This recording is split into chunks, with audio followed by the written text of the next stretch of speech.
James St. Patrick was one man who had a plan for everything. Every move was timed and calculated. He was always 2 steps ahead of his enemies. Even at the time of his death when Tariq shot him, he knew that he would still remain in control of his family. Dead or alive, James St. Patrick, Ghost, he had a plan for it all. And how is he still in control? In this video, I'm diving deep into a character analysis of Power's most talked about favourite character, Ghost. So welcome back to MovieBot. Let's talk about Power, Ghost.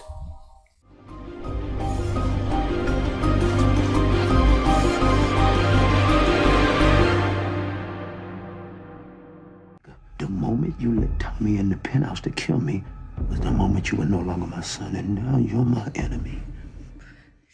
Keep thinking you're fucking smarter than me. Don't ever make that mistake again, son.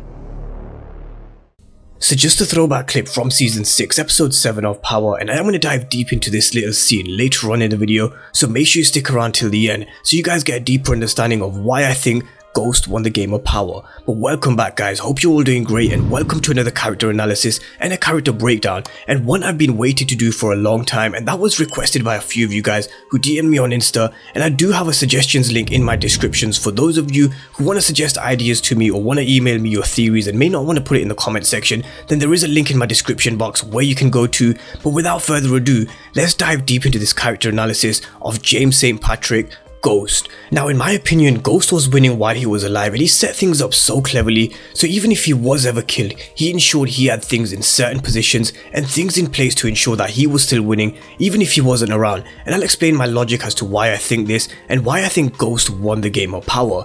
Now it's no secret that many wanted him dead, from Tariq to Tasha, Rashad Tate, Dre, Paz, Tommy. He made a whole list of enemies, and Tariq thought his dad was stopping him, stopping his future, and his solution was to kill him. He thought by killing Ghost it would solve all his problems and his mother's problems. It would solve his problems with his father out of his picture, but Ghost thought of everything. Just as he died, he changed his will to ensure Tasha did not receive anything from his will, but most importantly, he made sure that Tariq never got a single penny until he graduated from college with a 4-year degree with an average 3.5 GPA. And just as he walked out of the meeting with Daniel, Tariq mentioned that even though his father is dead, he's still controlling his life.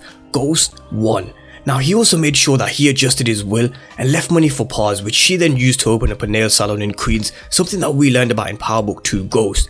And this ensured that Paz never had a bad word to say about James St. Patrick, because what bad could Paz say about James St. Patrick if she was willing to accept his money? First, Paz said that James St. Patrick was the one who killed Angela, but she learned it was Tommy Egan from Tasha, and when she took the inheritance from Ghost, anything Paz said about him would mean nothing. Again, Ghost won. The same could be said about Tommy Egan. He left him his vintage car, most likely a new Mustang that he would have bought because the old one was obliterated in a hell of a gunfire, but he made sure that Tommy was out of the picture. I could talk all day about how Ghost won against all of his enemies, from Rashad Tate to Milan, having Dre killed, Felipe Lobos, but the most important thing is, as much as Sax knows, as much as Tamika and the others know, that Ghost was this monster and that James St. Patrick was Ghost. His name, James St. Patrick, remains honourable and never tarnished in the courts, as Tommy Egan took the fall for being the leader of the organisation, which led him to faking his death, and to this day, they can't even link a murder back to James St. Patrick. Now just because someone is now dead, it doesn't necessarily mean they lost. Ghost has and always is in control of the lives of Tariq and Tasha, and it's like he's got Daniel constantly making sure that he's checking in on what Tariq is doing at college, because Tariq went to go visit him to see if he could access his funds, and Daniel said that he'd failed one of his canonical studies papers, and that Ghost saw to it that he'd keep an eye on Tariq. Again, Ghost won. As I said earlier, just because Tariq shot his father, he thought his problems would disappear, and just because Ghost is now out of the picture, it doesn't necessarily mean he lost. In my eyes, he's still winning. Now for those who know me, know I like to make reference to literature from time to time, and there's no better place or time than to talk about the 48 laws of power and how Ghost used many of these to his advantage and to always stay one step ahead of his enemies and even his close friends like Tommy. One of the laws of power is concealing your intentions, keeping people off balance and in the dark by never revealing the purpose of your actions, and if they have no clue of what you're up to, then they can never be ahead of you. And this is something he did with Tommy Egan throughout Power by always never revealing too much information and always telling Tommy the less he knows the better. Ironically, a trait that we've seen Tariq St. Patrick adopt in Power Book 2 Ghost. And I'm just going to talk about one more, and it's never to put too much trust in friends. And with this law of power, you really have to be wary of your friends. They could betray you quickly, even without you noticing, and Ghost knew this.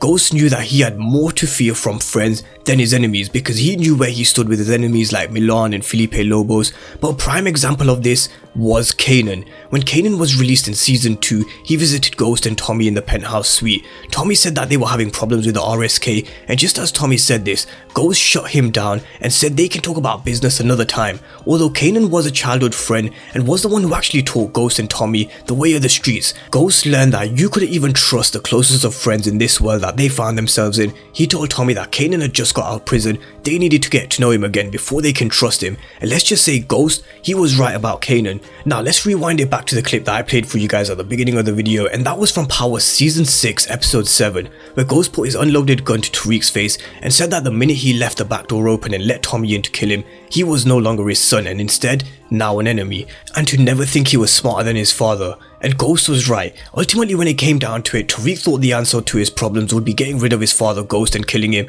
but little did he know that would put them in a much more difficult situation and he'd still be controlling them even if he's dead.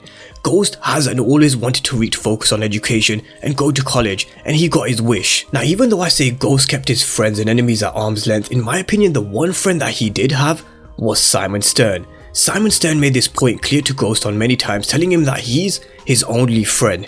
He helped Ghost financially, helped Tariq get into Stansfield, and even arranged Ghost's funeral, and ensured that Tariq gave a glowing image of his father. Although Tariq gave this cryptic speech, neither giving a glowing image or tarnishing his father's name, Simon Stern ensured Ghost's name was well respected and ensured he had a glowing send-off in front of the cameras. Let's not forget about how Ghost said to Tasha that he admired Simon Stern's wealth and power, and the same could be said about Simon Stern.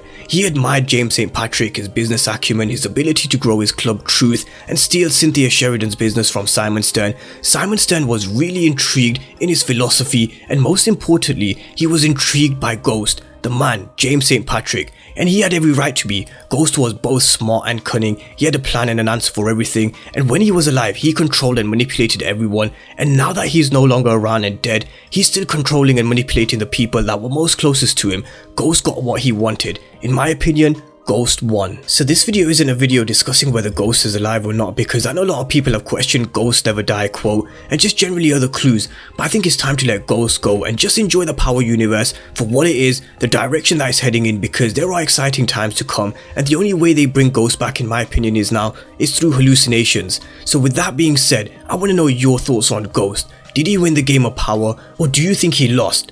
Drop me all your thoughts and comments down below, and if you're new to the channel then remember to smash the subscribe button as well as giving this video a thumbs up if you liked it. But thank you guys for watching, and I'll see you next time.